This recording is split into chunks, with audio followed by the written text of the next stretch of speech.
Bueno, les voy a platicar ahora una de las últimas maldades que se me han ocurrido para enseñar, perdón, para que la gente aprenda. Es una opción simplemente de cómo entrenar a estudiantes de pregrado en psicología experimental. Hay una buena recomendación que hemos hecho y nos han hecho, y es que para introducir a los estudiantes en el campo experimental, lo mejor es involucrarlos a las actividades de un grupo de investigación. Esto es, hay que aprender a investigar investigando. Eso es, para mí es obvio. Pero vamos a suponer que se dan 4 situaciones, que raramente ocurren en las escuelas de psicología. Esto raramente. Uno es, no existe laboratorio alguno de nada en psicología. 2, hay una animadversión hacia la experimentación. Dice una experimentación y la gente se espanta. Y también hacia la psicología conductual, sea lo que eso signifique, quiere decir que son conductistas y se comen a los niños vivos.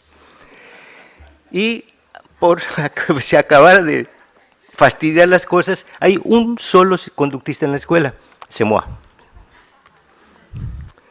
¿Cómo enseñar psicología experimental bajo estas condiciones? A mí me pareció una tarea, un reto interesante y pues se me ocurrió una situación.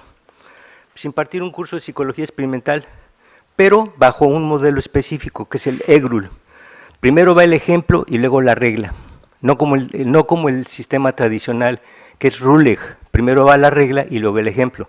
El maestro termina dando reglas y casi nunca dando ejemplos, porque se acabó el programa, se acabó el tiempo.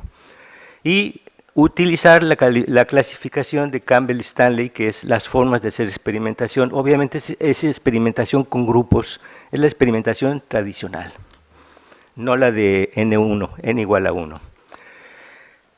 El grupo de estudiantes inscritos, las pobres víctimas que fueron mis alumnos, colaboraron como observadores o participantes u observador de la investigación.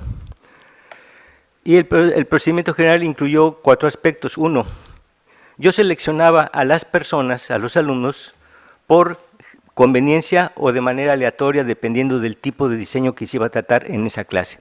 Las sesiones eran de 4 horas, en dos bloques de 2 horas consecutivas.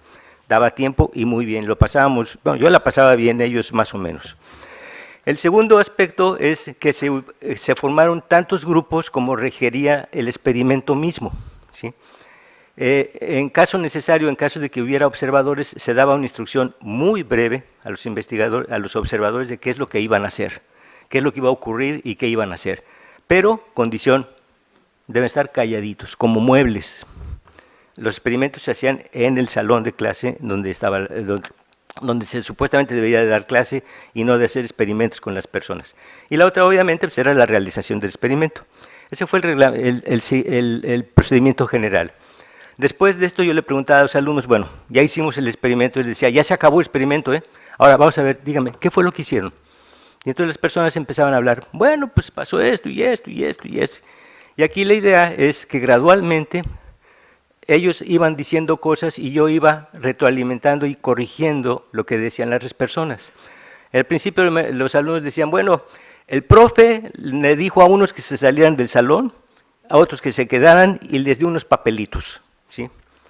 La idea era identificar con otro tipo de palabras lo que son las prácticas experimentales y de esta manera enseñarlos a hablar, pero con la experiencia que habían tenido, ¿sí? Que señalaran ellos mismos qué es lo que habían hecho, pero empleando un lenguaje diferente. Obviamente, parte del objetivo era que las personas, los alumnos, empezaran a hablar de objetivo de investigación, del formato de registro, propiedades de los participantes, escenario, instrumentos, etcétera, todos los que están ahí. Y gradualmente fue ocurriendo, obviamente. Iniciamos la primera clase con una investigación no experimental, de tipo observacional. Eso les dije, bueno, a ver, vamos a hacer una investigación el día de hoy, el primer día de clase vamos a hacer una investigación. Entonces, la idea es que salieran, bueno, primero era construir cuatro preguntas, ¿sí? Ahorita específico, 4 preguntas que se pudieran contestar de 1 a 10, ¿sí? Como en escala Likert, bonitas, preciosas que se ven, ¿no? Y la problemática que se les puso fue algo que yo sabía que iba a ocurrir. Dependiendo del semestre se fue cambiando la temática, ¿sí? En un caso, les voy a poner el ejemplo, fue un congreso de psicología que iba a haber en la escuela. Yo sabía que iba a ocurrir un congreso, ¿sí? Pero el congreso obviamente no dependía de mi gestión ni de mi forma de… Bueno, no dependía absolutamente de nada mía. Dije, bueno, vamos a preguntar 4 aspectos, y se preguntaron esas veces. Salieron los alumnos, hicieron la encuesta, 5 preguntas, regresamos, recogimos las respuestas y teníamos el material de observación, solo de observación, no había experimentación obviamente, porque era un simple cuestionario, no había experimentación. Después en las siguientes clases procedimos con 8 tipos de diseños. Ahí aparecen nominados nada más lo que serían los 3 primeros diseños preexperimentales. Para Campbell y Stanley es interesante, dividen los diseños en tipos pre-experimental, experimental o cuasi-experimental. El preexperimental, aquí aparecen el tipo de diseño que es XO. La X significa intervención, la O significa observación. Entonces, en este caso quiere decir que la X había primero una observación, una intervención y luego se observaba, luego se veía qué es lo que había pasado. Obviamente eso da tipos de diseños diferentes con diferentes posibilidades y siempre les hice el énfasis de que hay diseños que son muy buenos, pero son muy difíciles de llevar a cabo dadas las condiciones institucionales en las que uno se encuentra. Entonces la habilidad del investigador es encontrar el mejor diseño de acuerdo a las condiciones que tengo, ¿sí? Yo quisiera hacer un experimento impresionante, pero no hay condiciones, pues me olvido de eso y hago la investigación de acuerdo a las condiciones que existen en ese caso. Estos serán 3 tipos de diseños preexperimentales. Fíjense que hay el 1 es el XO, la intervención y la observación. El 2 es, aquí ya empieza a aparecer el OXO, que se observa, se interviene y luego se observa. Y lo hice tratando de hacer cosas mediante actividades que eran muy sencillas. Uno, por ejemplo, en este caso, en el tipo 2 fue de habituación. Primero se observaba qué pasaba en intervalos de 1 minuto durante 15 minutos. No pasaba absolutamente nada. Pero en los siguientes bloques me iba yo hasta el final del salón con mi relojito, ¿sí? Bueno, mi teléfono, y ponía un ruido. Cada minuto, cada inicio de 1 minuto ponía un ruido, sonaba una cosita. Entonces, la idea era ver cuántas personas volteaban hacia la parte del interior del salón, donde estaban los observadores. Y los observadores veían cuántos de los alumnos volteaban hacia la parte inferior, trasera del salón.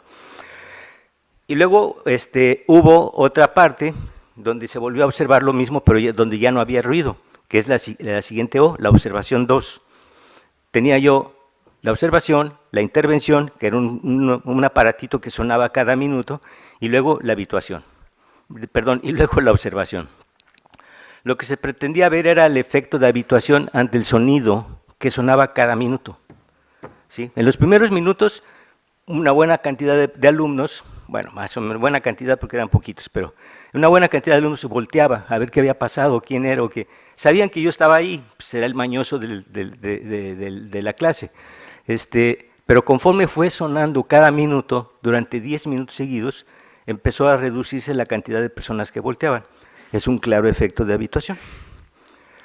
Bueno, el grupo 3 fue una comparación con grupo estático, también se hizo una intervención, pero se dividió el grupo en dos grupos, 2 subgrupos, ¿sí? A uno se le enseñó a calcular volúmenes al que entró a intervención y al otro no.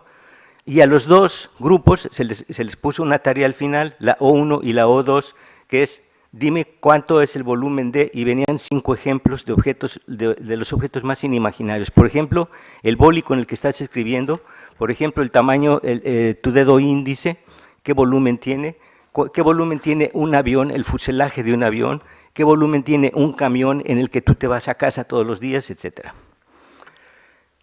Luego vinieron 3 grupos experimentales, y aquí la diferencia que hay con los preexperimentales es que el experimental es que emplea un sistema de aleatorización inicial, por eso la R, ese es el random. R01X2, fíjense que se parece mucho al O1X02, pero en este caso hay una aleatorización inicial. Y se hacía en clase la aleatorización inicial, obviamente, se les pedía a los alumnos, a ver, compañeros, pasen y cojan una ficha. Y obviamente la asignación era aleatoria, te podía quedar en el grupo 1 o en el grupo 2, ¿sí? Hubo otro procedimiento que era el de Solomon, que eran los 4 grupos, ¿sí? ¿Ok? Y otro grupo final que era control con proceso únicamente. Los nombres no tienen caso, o sea, la literatura los puede llamar de muchas formas. Lo importante era que el estudiante viera que la investigación lo que tiene que ver es con la forma en la cual yo hago suceder la intervención con la observación, en qué orden va. Y dependiendo del orden que vaya, y si tengo intervención y tengo aleatorización, tengo un diseño experimental. Si no tengo aleatorización y no tengo grupo control, tengo un diseño pre-experimental, de acuerdo a Campbell y Staley. Y faltaba lo último, que era la investigación cuasi experimental. Aquí esto es curioso, porque de hecho les platiqué de la encuesta que hicimos en la primera clase, pero esa encuesta la repetimos 6 veces durante todo el semestre. Cada 15 días, los viernes, los alumnos salían a hacer la mismita encuesta al mismo horario, ¿sí?, a personas que estaban en los pasillos de la escuela, y hacían las primeras preguntas, y medíamos qué es lo que la gente respondía, sabiendo yo que iba a haber una intervención, o sea, iba a haber un congreso en un momento dado de la historia. Antes del evento y después del evento se registró cuál era la opinión de las personas. Después del congreso se siguió registrando cuál era la opinión de las personas y si habían asistido o no, obviamente, al congreso. El último diseño, bueno, está ahí, de este control no equivalente, localización geográfica, bueno, y el tema que se dio. La diferencia de lo cuasi experimental, de acuerdo a Campbell y Stanley, es que no hay aleatorización y la manipulación de la variable independiente no depende de la manipulación directa del investigador. Esa es la diferencia, que es muy sutil, pero es muy interesante. De esta manera, los alumnos al final de las sesiones, así ya casi para terminar el semestre, empleaban toda esa bola de términos aplicadas correctamente en la mayor parte de los casos para el caso de la investigación. Como ven, es muchísimo lenguaje que son sumamente necesarios, pero aquí lo más interesante es que la persona cuando decía post-test es porque había realizado el post-test. Tenía los datos y los había calculado. O cuando decía correlación, había sacado correlación de un montón de datos de 600 o 700 personas que entrevistábamos en un semestre. Un aspecto que fue muy interesante fue hablar, generalmente se habla de mortalidad experimental, pero no de nacimiento experimental, y eso lo inventaron los alumnos. Se habla de mortalidad experimental porque uno empieza con por ejemplo, 10 personas, y a lo largo del procedimiento pues, se enfermaron, no vinieron, se fastidiaron, no los convencimos, se perdieron 2 o 3, es mortalidad experimental. Pero en este caso, los alumnos no llegaban a tiempo a clase. Entonces empezábamos el experimento con 8 personas, y para la segunda parte del experimento, donde estaba el segundo grupo, ya había 12, nacimiento experimental. Bueno, así lo bautizaron los alumnos, me gustó, porque además está muy bien empleado. Y bueno, esa es más o menos la idea de lo que se hizo. Los comentarios al final del curso, los comentarios de los alumnos fueron muy positivos en términos de su aprendizaje, de lo que habían aprendido. No había una sola prueba. El criterio de evaluación del grupo era su presencia en el salón de clase y participación. Eso fue todo. Pero los alumnos al final hablaban casi como psicólogos experimentales. Y habían hecho 8 experimentos, lo cual estaba más que interesante.